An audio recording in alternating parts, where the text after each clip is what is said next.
Not too far from here, the Georgia Guidestones. And a little bit farther from here, Jekyll Island, where all of this started on November 22nd, 1910. My name is Jack Blood. Thank you very much for listening to me. I have a few things to say. Ask not what the Fed will do to you, or you'll be crazy, but ask what you can do to the Fed. We're here today to talk to everybody driving by, everybody walking by, and the little bureaucrats inside this building, and tell them it is our intention, the intention of many Americans, and many more every day, and many people around the world, to end the Fed. End the Fed! End the Fed! Right here, behind me, lies the main southern octopus arm of fascism. I brought a little shirt. It says, "Wake up and smell the fascism." I actually wore this shirt in jail, which the Federal Reserve also owns, along with the IRS, the IMF, the Treasury, and just about every industry in America. Aren't we lucky to have a group of private bankers to look out for our interests? Because we know throughout history, private bankers only care about the people. That's what we learned. Just a few minutes ago, a young man was out, said he had a doctorate in economics, could not understand the most simple question of all simple questions, and that is, if in the Constitution of the United States, Congress has the right to make money, coin money being a term of the realm, if Congress has the right to make money without interest, why then are we paying these people interest at $1 trillion a year and $20,000 a second right now to make this money for us? Where do they get the money? Why do our politicians, and all of you know the answer to this, trade our treasury bills for ones and zeros in a computer, or for fiat currency made by private bankers, private global bankers? Why do they do that? That is the ultimate question that nobody can answer. If you're a doctorate in economics, if you are a Paul Krugman, if you are a professor, pundit, mouthpiece, gatekeeper, part of the octopus tentacles explaining economics to people, you'll hope it's too confusing for them to understand. They'll never ask this question. Why do we pay interest right now at $1 trillion a year before we even start balancing our budget when we don't have to? There are a lot of other countries that decided they didn't want to pay interest either. You might have heard of them as the Seven Nation Army. Hat tip to the White Stripes. Those are the countries like Syria, Iraq, Iran, Lebanon, Sudan, Syria, who don't subscribe to the Bank of International Settlements, the central bank for all the central bankers. And they are immediately attacked and sacrificed on the altar of central banking. Central banking is just what it says it is.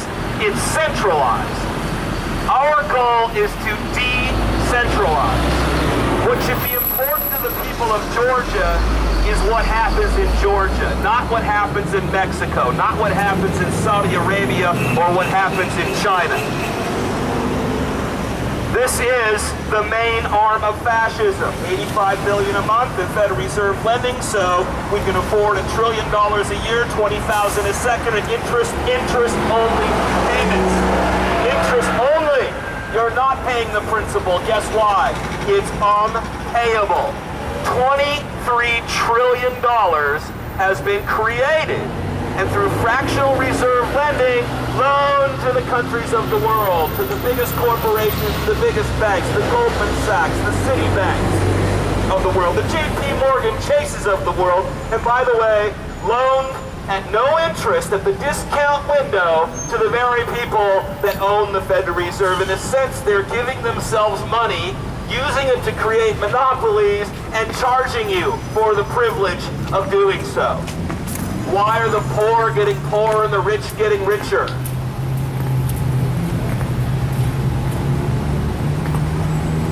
We can't even get an audit. Federal Reserve has not been audited. In fact, there was a very interesting article published last year in Bloomberg, of all places, talking about the secrecy, the clandestine secrecy and conspiracy of creating the Federal Reserve on this day in history in 1910. I'm going to get into that in a second. So Bloomberg decided to take it upon themselves to put a FOIA request into the Federal Reserve to figure out what they've been doing. We'd all like to know. Ron Paul and others have made such efforts. In fact, a bill to audit the Federal Reserve was put forth several years ago. It had upwards to 220 plus sponsors. The FOIA request was denied. Why? Because FOIA requests can only be enforced on government. The Federal Reserve is not government. They are a private corporation, and that's how they answered the FOIA request. Auditing the Fed, most likely, while it's a good step, will only bring you what the Fed was doing 5, 6, 7 years ago. You won't know what they're doing today. That's not part of the process. I can read the minutes of the Federal Reserve. I can read personally how Alan Greenspan metadated people out of millions of jobs because it was a threat to inflation. Here's too many jobs. Uh-oh. Production is really spinning along here very good. This could cause inflation. This could hurt us, having everyone working and the economy doing so good. Let's raise the interest rates. Let's make money harder to get. And that's what it's all about. That's what these guys do, is they control the flow of money.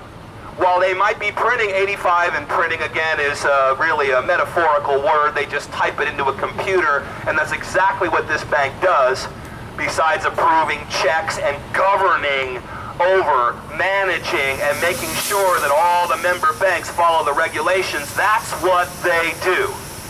They loan money or they don't loan money. They loan money at interest and they don't loan money at interest. The interest you pay, which is fairly low right now, let's face it, the bottom is falling out, is still 3 to 5 times more than what the discount window is for Goldman Sachs. They get it for nothing. You have to pay for it. You have to put your house up for collateral. You have to prove that you're justified to take that money. They don't ask those questions to Goldman Sachs, JP Morgan, Chase, and Citibank. They just give them the money. And actually, we have noticed in the last few years, since the subprime meltdown of 2008, the only money that is verifiable as profit by the main 6 banks is the very money they are giving themselves at no interest. What do they do with the money? Well, the whole goal is here, the Harvard graduate and the doctorate of economics will tell you, is to put money into the system so you don't die. They don't loan you the money. They're supposed to loan you the money. Cousin, and he is Cousins Barry Obama will tell you that's what it's doing. I don't think he really knows, but that's what they tell him to say, and that's what he says. We're putting the money into the main 6 banks to loan it out into the circulation so you don't die. They don't loan it to you. They're not loaning it to you. They're keeping it for themselves. Through their own process and self-created deflation, prices are incredibly low. Farmland is going for next to nothing due to droughts and weather modification and all the little tools that the Federal Reserve has. They feed off of destruction. They live for destruction and chaos. They profit off of it. They're buying low. They're getting the money from you that you're paying interest on, and again, $20,000 per second, and they don't want you to have it. They're using it to further their monopolies. How many companies does it take to get food to your table when you start looking at who owns what? Not very many, and that's a problem. Centralization. That's how Monsanto companies creep into your life. That's how they change literally the genetic structure of your children. It's not enough that we're their slaves, we're not good enough slaves. This is why the Fed has to go. And before I get done here in a few minutes, I want to make a few suggestions about why it's important to know what's going to come next, because they're ready. That's what they do. They're plumbers, they're ready. Bottom line is, need a new money to pay for the old money. Got to have the new money to pay for the old money. Well, the debt ceiling. What are we going to do about that debt ceiling? The debt ceiling it's too low. It's always too low. It constantly goes up. Why? Because if we don't make more money and we don't put the money out there, then we can't pay the interest payments, and not the principal, the interest payments on the money we already borrowed. We need the new money, fake private money, fake private illusionary currency to pay for all the money we already borrowed. For what? Start thinking about the waste involved in government alone, let alone in the private sector, but waste. It was just revealed again, this is a very dangerous concept. Trillions of dollars are missing from the Pentagon again. Oh. We heard that before. It was right before September 11, 2001. Somebody was asking questions. Where's the missing trillions of dollars from the Pentagon? And before you think that I just got that off the internet and so it can't be true, former Atlanta Congressman Cynthia McKinney actually grilled Donald Rumsfeld on that. Where is the missing money? It just so happens that all the records for the missing money were in the very part of the Pentagon that got hit, and in Building 7 that went down, if you didn't know, later that day of 9/11. As Dan Rather said, like a controlled demolition, all the records for not just the Pentagon, for everything else. That's just part of the waste. The constant waste. You know, what did your parents used to say when you asked them for extra $5, you know, to go out to get some pizza? What do you think, I'm made of money? Well, that's what they want us to think. Made of money. There is no concept. And the funny thing is, the interest payments we pay, this is the ultimate irony and paradox. The interest payments we pay are to people like Japan, who buy our debt and get subsidized by you with, again, the illusionary money to keep a military force in Japan. Saudi Arabia, who we send interest-free aid to. How'd you like to get some of that interest-free aid, my fellow Americans? You can't. We're paying them interest. Interest too, by the way, the Federal Reserve, who can't tell you, and you won't know until the audit, how much they're actually charging you, how much they actually used against your children and your grandchildren to loan you so that you can pay them back. We're paying back people that we already pay. Germany, the European Union, Mexico, everyone that owns part of our debt gets free money. Maybe that's what we should all do. Maybe we should sign up for that one. Maybe each of us should be our own country. The pyramid scheme won't continue forever. It will be replaced with a despotic, centralized dictatorship that will make the current situation look like utopia. Welcome to dystopia.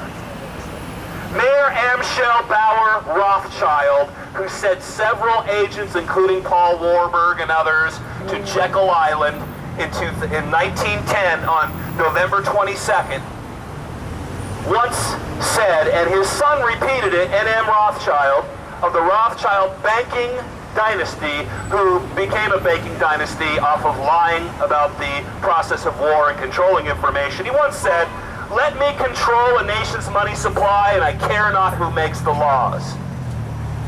This is part of the 30,000 new laws that went into place this year, folks. 30,000 new laws and regulations from the do-nothing Congress, because they're so obsessed with brinksmanship and the Republicans can't get along with the Democrats, and we need to stop this acrimony and start making more laws. 30,000 new laws.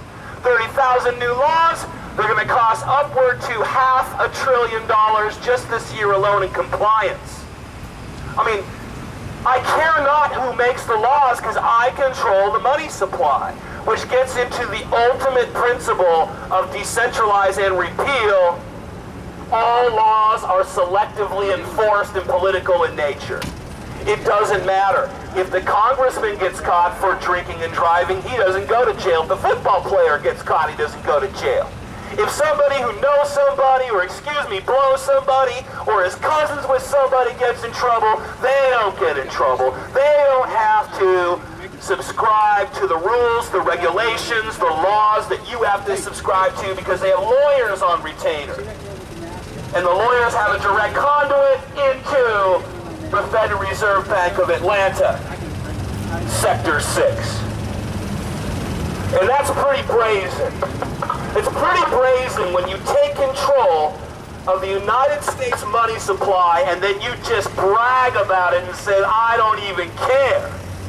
I make the laws now. I want to talk for a minute and stop being time ed when I run out of time, and then I'll finish with a few solutions. Again, I'm Jack Blood. My website is deadlinelive.info.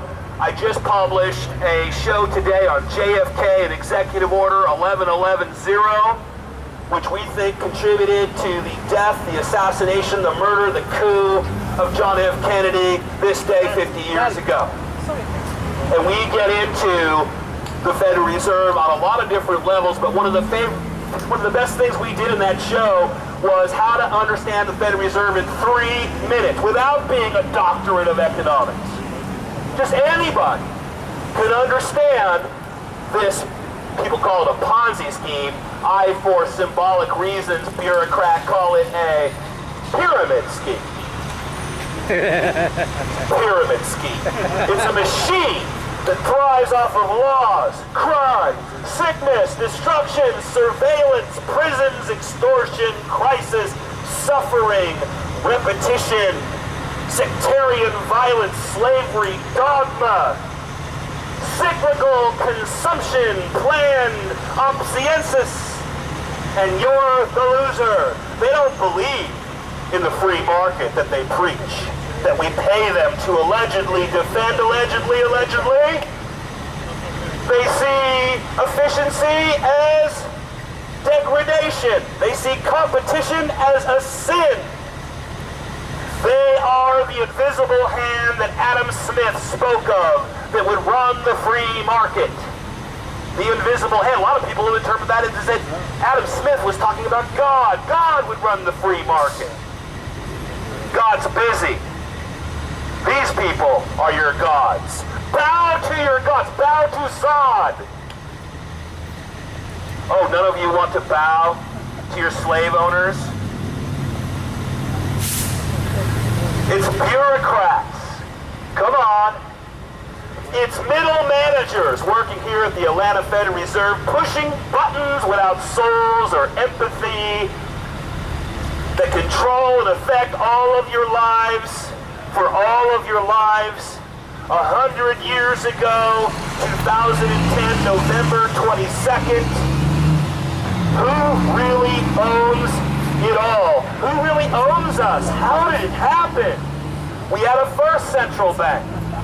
The first central bank was the competition between Thomas Jefferson, the patriot, and Alexander Hamilton, the globalist.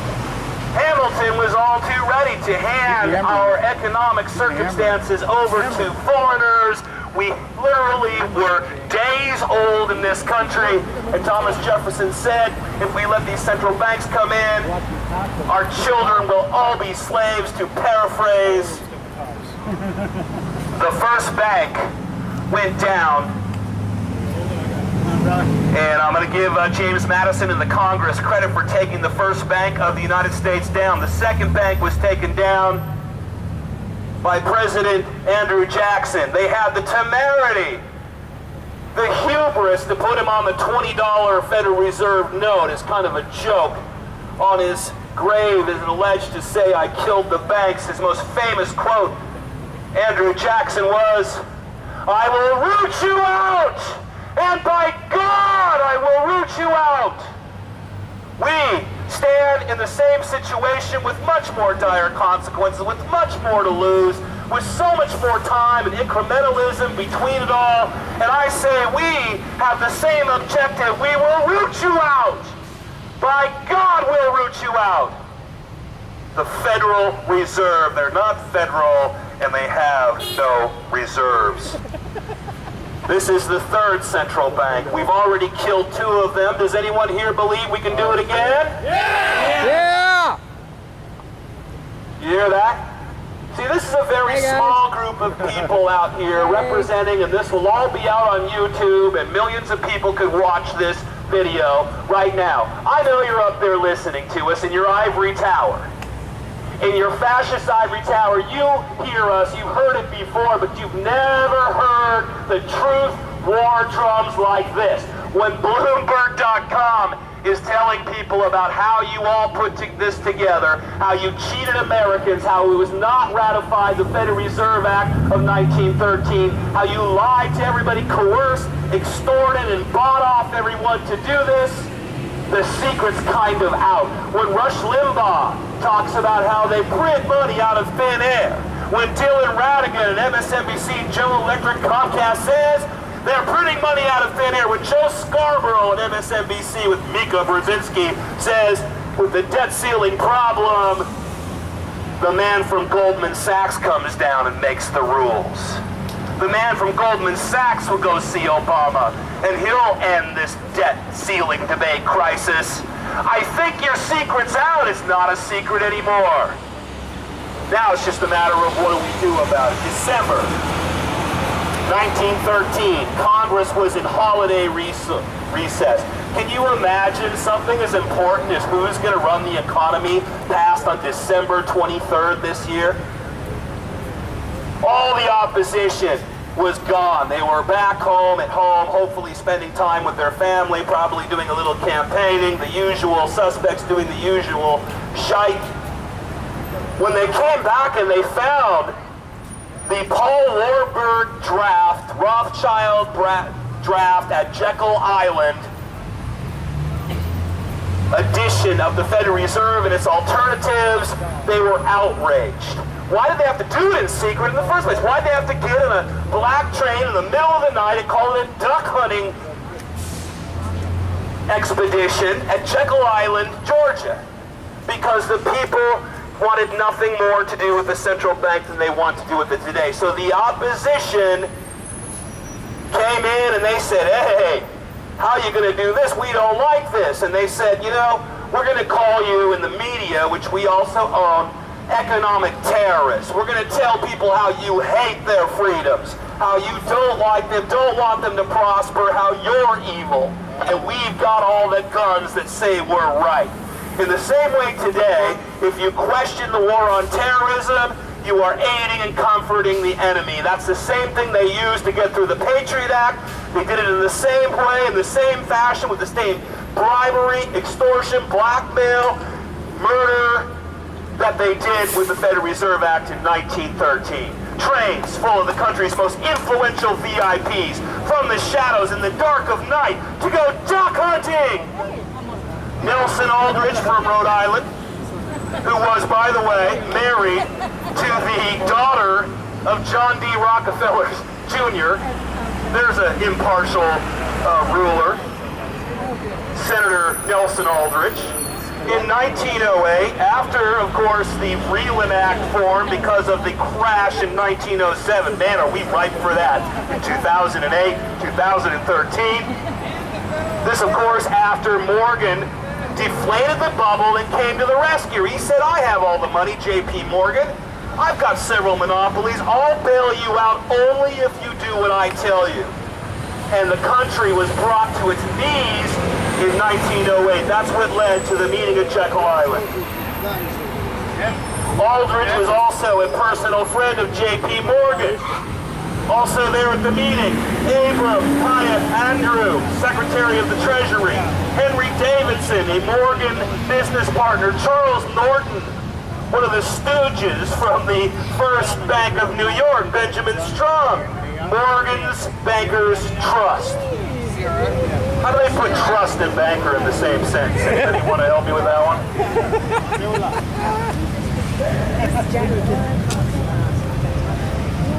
Frank Vandercliff, president of the National City Bank at Jekyll Island, and of course Paul Warburg, who wrote the whole thing, not only at the time president of Wells Fargo, but with the Rothschilds Kuhn and Loeb Company.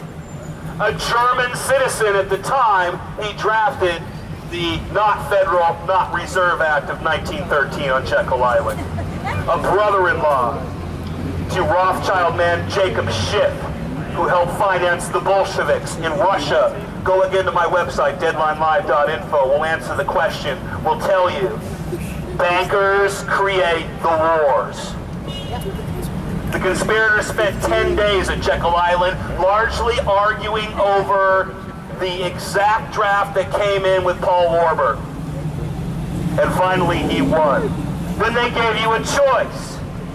Aldrich's Reserve Act plan, which William Jennings Bryan, the champion of silver, had harshly opposed.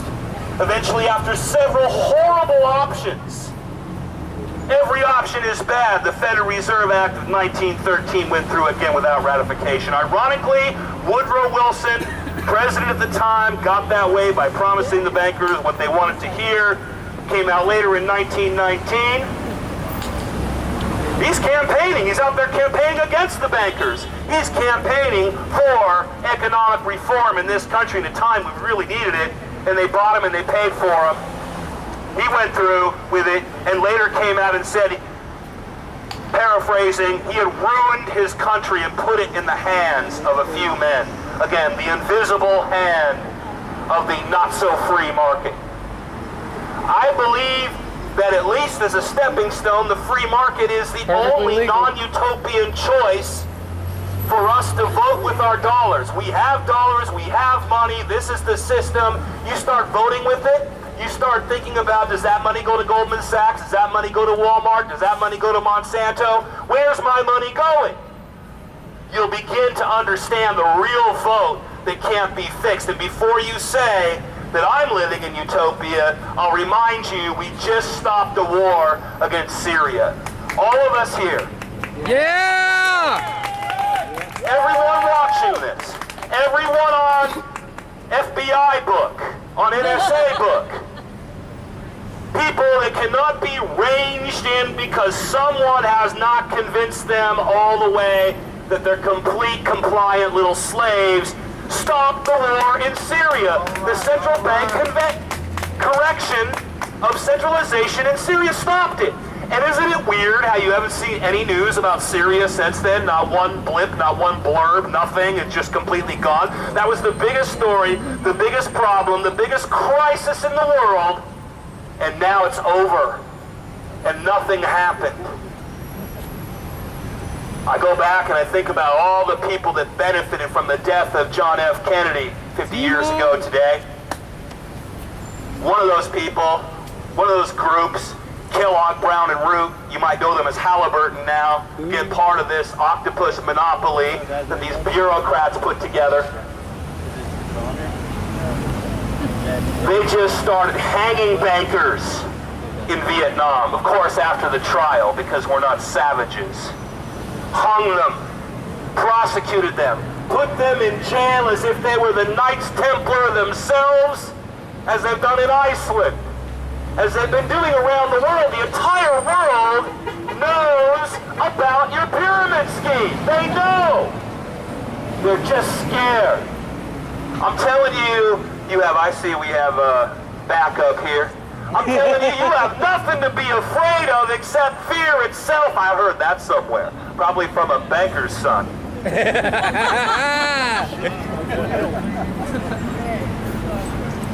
Wilson admitted he ruined his country. Bretton Woods, look into that. Globalization of the dollar. Petrodollars, as I mentioned, look into that. Because 1 year after the Federal Reserve Act in 1913, we had World War I. Why? Because Germany was overproducing. This is what happens to you Americans. You start overproducing, start having a lot of jobs and doing very well. It's a threat to the Federal Reserve that isn't federal and has no reserves. They are only obligated, allegedly, to have 10% of what they loan out to where $90 becomes $900 in the world of ones and zeros, in the world of computers and ones and zeros. I brought a book with me today. I hope it's still here somewhere. Autograph book by Eustace Mullins, a young man who went to visit a famous poet named Ezra Pound in the Washington, D.C. nutty ward, where they locked up political prisoners to silence people speaking against the octopus, the status quo, and the establishment like the Federal Reserve. And Eustace Mullins went to go talk to Ezra Pound about how he was the greatest living poet in the world, and how he was locked into this mental institution and accused of being a fascist, and all he had to say, Ezra Pound, was about the real fascists at the Federal Reserve. So young Eustace Mullins kept going back until he had his book together, The Secrets of the Federal Reserve, a gold book I hopefully again still have here somewhere. And I knew Eustace. He was committed to the problem. He was committed to the solution. Here they come. This is our backup right here, right? They work for the Federal Reserve. What will happen if we don't raise the debt ceiling and pay the interest payments? Economic extortion. There won't be any firemen to put out your fires. Won't be any cops. Let's hear it for no cops. Let's hear it for there not being any cops because we can't afford them. Never call a cop when you're in trouble.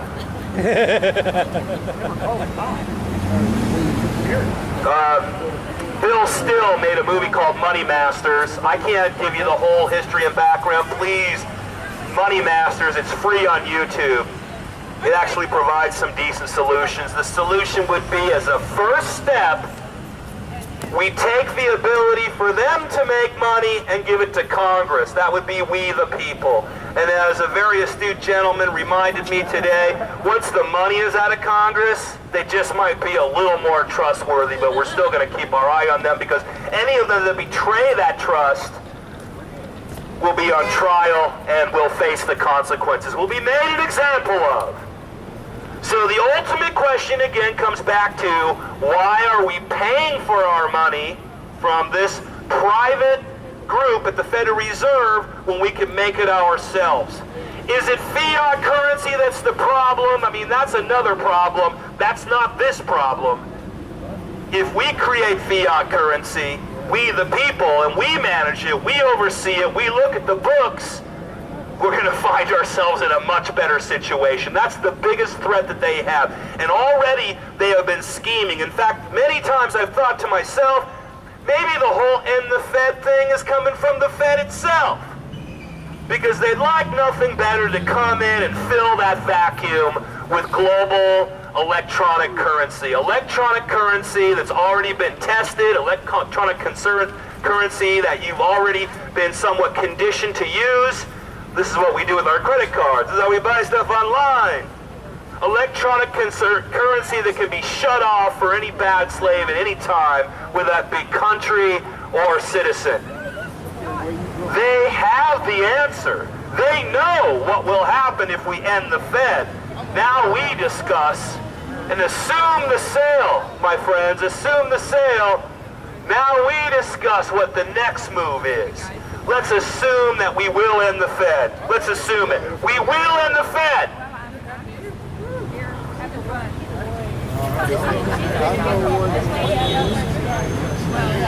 So we're almost done.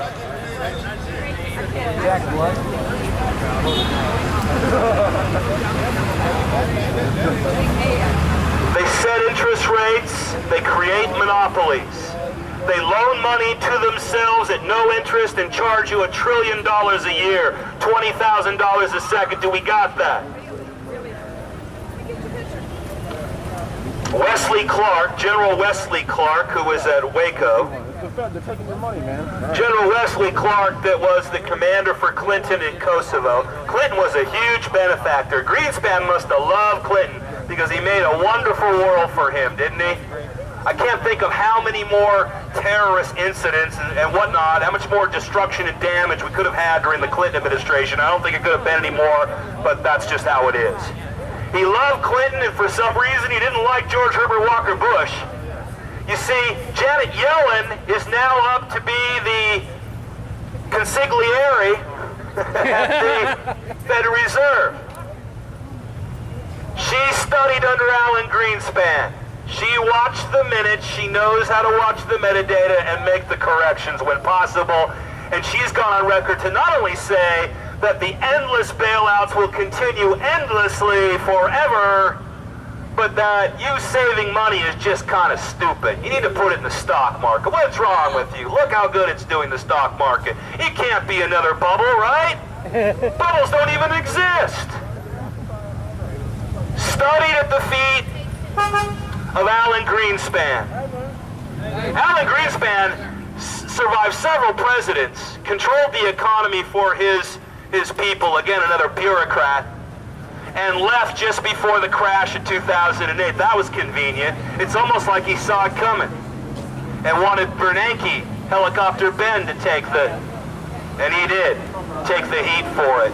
And maybe now it's time to pass the torch, and I mean that literally and figuratively, pass the torch to Janet Yellen, the first woman head of the Fed. Boy, we've moved on, folks. Women's rights, we moved on. Power to the people, equality. A woman could be head of the Fed, and a woman could be president. Just not before the others that haven't been president. Janet Yellen isn't picked by Cousin Barry Obama. Janet Yellen isn't the intellectual choice of your president. He gets a few choices and he goes, well, I'll go with Larry Summers. And the whole world goes, I mean, I have to start swearing up a storm right now to say what people said when they saw Larry Summers was going to be the head of the Fed. Oh, nah, that's not going to work. I'm going to go with the second choice then you had on my list that you gave me, Janet Yellen. And in case, I have any questions, you'll just show me that one view of the Kennedy assassination that no one's ever seen, where it's just completely undeniable that the bankers killed JFK. Any more questions? Just what's my agenda? Bomb Syria, bomb Iran. Obama. So behind me here in Georgia, they run Georgia, the economic policy for all of Georgia. They run the economic policy right here in this building for all of Florida. They run the economic policy for most of Tennessee, for half of Louisiana, for half of Mississippi. They give quote-unquote cash to the banks. They encourage savings. That's funny. They handle all the electronic money transfers. They clear millions of checks. Sector 6, Federal Reserve District, Atlanta. Todd Green is your vice president. Your president is Dennis Lockhart. If he comes out, he looks a lot like Mitt Romney. So, if you see a guy looking like Romney come out of here, that's Dennis Lockhart, the president of this Federal Reserve. They set monetary policy. They operate nationwide payment systems that they control, that if you, in any reason, get out of favor with them, they shut down. What's my credit score? I don't know. I don't know what my credit score is. I've never had a credit card. I haven't had a driver's license in 13 years. I don't own anything that I owe money on. That's my life. I'm not saying it has to be your life, but I'm certainly not guilty of this. I refuse to make enough money to pay taxes. That's my strategy. I refuse to incriminate myself and give up my Fifth Amendment by filling out a form. In fact, I just did some work for an ad agency. They said, fill out a tax form to get your money. I told them to blank you. We won't be doing business together anymore. Should have warned me ahead of time. They set interest rates. They set the discount rates. They get the discount. You don't. Remember that? The banks that own this bank, allegedly, get the discount, free money. You don't. They have the money power. give me $1 trillion right now, I'll change Atlanta forever. How are they spending that money? Any way they want. Usury came from the Knights Templar. They perfected it. You notice that Red Cross? Don't give to the Red Cross. 5 private charities. Is now the flag for the United Kingdom. They invented and perfected the system of renting money. The Knights Templars. And, you know, this might have been the secret society that JFK was talking about not long before they blew his head up. As I heard Richard Belzer say on the Bill Maher show. Bill Maher was incredulous. I never heard that before. I had no idea that Executive Order 11110 would put money into the circulation for the people against the private money. That's what the Secret Service does. They counterfeit. They make sure no one's counterfeiting the counterfeit money, and they were in charge of guarding the head of the president in Dallas and Dealey Plaza 50 years ago today. Nobody was there. They didn't like that. But Philip IV of France, King Fair, put a stop to it. They were so hopelessly in debt they could never pay it off. They started arresting and executing the Knights Templar. I'm not calling for violence. I don't even believe in it. I think violence begets violence. But in some way, an eye for an eye. After trial, after your trial where you have been judged to be a treasonous snake octopus in the United States of America, we'll figure out what the American people, how generous they are, what they want to do with you. If you got to hang from light poles on Wall Street, then that's how it's going to be. Hold on, because John F. Kennedy said, if you make peaceful revolutions impossible, you make violent revolutions inevitable. None of us want to be violent. This is a peaceful revolution. We're informing the people. So real quick, and I'll wrap up here. The world needs to band together to say no to central banks. I don't care if you know anything else. You don't have to pay to borrow that money. You don't have to pay to put that money in circulation. The whole world has it figured out. Wesley Clark got scared enough to start telling us all the countries that have been attacked, they made examples of. Iraq, Libya. They got off the petrodollar. They made an example, a horrible example. This can happen to you. But I don't think people are afraid of you anymore, Federal Reserve. We're not afraid of you. Woo! So quickly, the solutions. Resource-based economy has been talked about. I'm interested in it. Debt-free money, as I mentioned. Forget about utopia for now. Public banking, as Ellen Brown, if you look her up, she'll talk about it.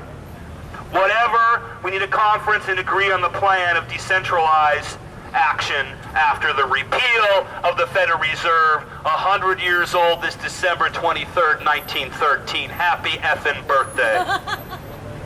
We, the peeps, can create our own money for now. We can monitor it. We can audit it. We can protect it. And all who betray it, money without interest, without debt, without agenda, can suffer the consequences. Tell the people to get involved. Care for yourselves. Care for your country. Care for your neighborhood. And be bold, and mighty forces will come to your aid. Thank you.